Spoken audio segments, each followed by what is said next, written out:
হলুদ সাংবাদিকতা কি? হলুদ সাংবাদিকতা হলো সাংবাদিকতার একটি স্টাইল যা সত্যের চেয়ে চাঞ্চল্যকরতাকে প্রাধান্য দেয় অথবা সত্যকে গোপন করে।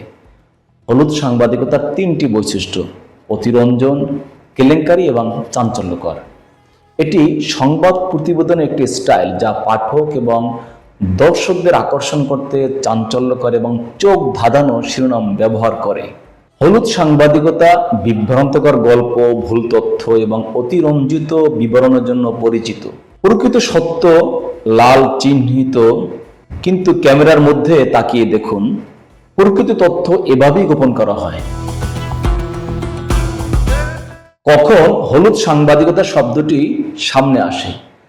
1890-এর দশকের মাঝামাঝি সময়ে জোসেফ পুলিৎজারের নিউ ইয়র্ক ওয়ার্ল্ড এবং উইলিয়াম র্যান্ডলফ হার্টসের নিউ ইয়র্ক জার্নাল এর প্রচার সংখ্যা বাড়ানোর জন্য এ দুটো পত্রিকা হলুদ সাংবাদিকতার আশ্রয় নেয়।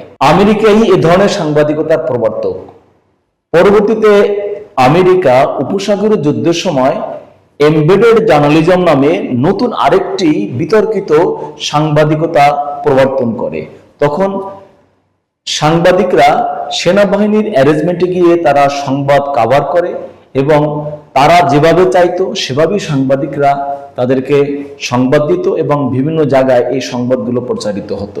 তখন এই এমবেডেড জার্নালিজম বিশ্বে ব্যাপকভাবে সমালোচিত হয়। বাংলাদেশে 2008 সালের পরে থ্যাঙ্কস জার্নালিজম বা ধন্যবাদ সাংবাদিকতার প্রবর্তন হয়। প্রধানমন্ত্রীর প্রেস কনফারেন্সে অনেকটা প্রেস কনফারেন্সে পরিণত হয়। বাংলাদেশে উন্নয়ন সাংবাদিকতা বেশি পরিমাণে হওয়ায় ধন্যবাদ সাংবাদিকতার বিষয়টি বেশ আলোচিত হতে থাকে।